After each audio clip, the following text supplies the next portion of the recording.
Hello, YouTube people. Omar here once again, the Knife Shark. And guess what? I'm back with another discontinued Kershaw knife. This time we're talking about the Kershaw Ener-g knives.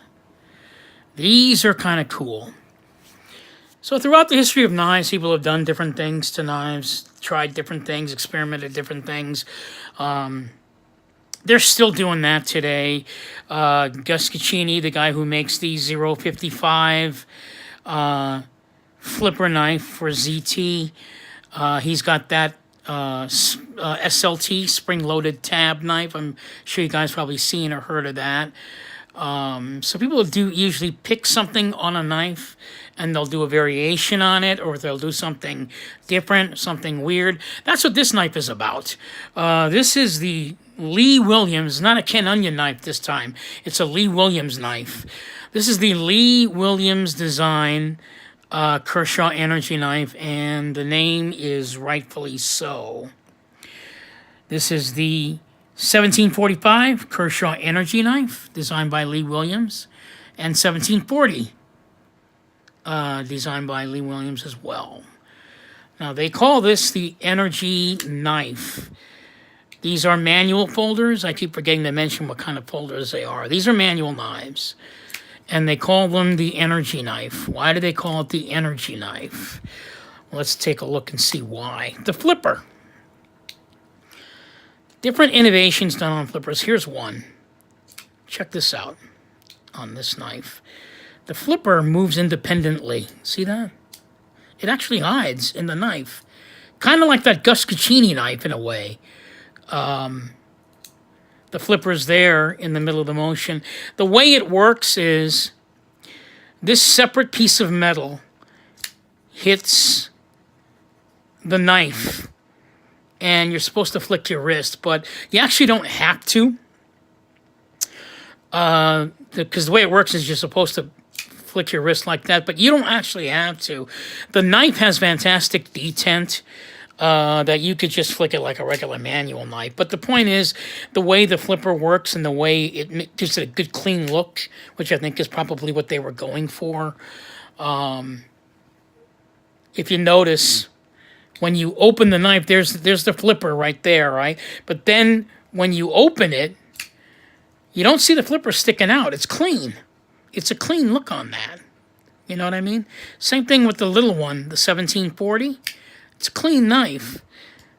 Same flipper. It moves independently. Supposedly it uses your energy to flip it open. And you're probably thinking, well, the knife can't be that stable. Actually, it's pretty stable. The only thing that sounds that's kind of shaky is the flipper itself, but there's no blade play on this knife like you would think.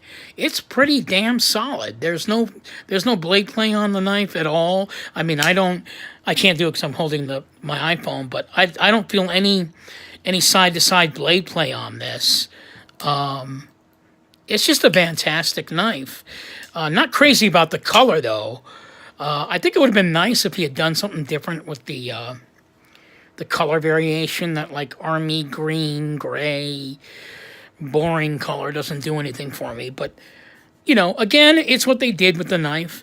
The steel on this knife is Sandvik 14C 28N Sandvik steel, which was the standard that Kershaw used. I think it's important to mention that Sandvik steel was the steel of choice between 2002 up until about maybe 2009 when they shifted over to Mauve 13 steel, HCR Mauve 13 steel.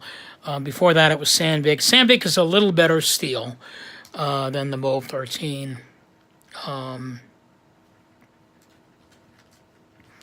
So yeah. But, I mean, you know, they try different things with knives. You don't know why, but the feature on this knife I thought was pretty interesting. Another thing, too, is you can see the detent ball fairly easily on this knife. See that? It's a liner lock. But there's the detent ball. If I get a good close look of it, you can see the detent ball sitting in there. I think that's kind of weird. Usually you don't see the detent ball quite so plainly. That may have something to do with why the knife was designed the way it was. Because on most knives you don't see the detent ball. Usually it's because maybe the flipper is hiding it. I don't know. But the lockup on these are really good. There's no side-to-side play. And the clean look of the flipper makes it look good. You know, I like that clean look. And the fact that the knife has this like little shaky thing, that doesn't bother you. That's just part of the knife at work. The gripping, it's got kind of a, you don't see this anymore on knives. They also did it on the Kershaw Storm knives and some of Kershaw's earlier offerings in the early 2000s. This showed up on quite a few knives. This is that Tech Trek grippy kind of a texture to it. It's pretty good feel to it. It looks cheap, but I don't know if it is cheap. It looks cheap, but I don't really care. It actually works. I think Kershaw did a really good job of evening out their cost on the making of these knives in those days. And the quality was really good. Now, keep in mind, when these knives were released, there was no ZT. Okay, so this was the best that Kai had to offer at the time. And at the time, Kershaw was handling everything that you see on ZT now. And they don't even have half the steels that ZT has now. But back then, Kershaw would release an S30V knife. You don't see that anymore. They bumped that up to ZT. You don't see S30V too often anymore. I think it's on the Leak and the Blur and some of their earlier offerings where they changed the steels. But for the most part, what's going on with Kershaw is they've tripled the number of knives that they've released with the designs and the flash and everything, which is fine because they don't really need to focus on, I'm not saying they don't really need to focus on quality, but they don't necessarily need to focus on what's actually available as far as innovations and things. They've just gone in a different direction. Which might be a different discussion for me next time. So this is it. The Kershaw Ener-g knives, designed by Lee Williams, not a Ken Onion knife, Lee Williams knife.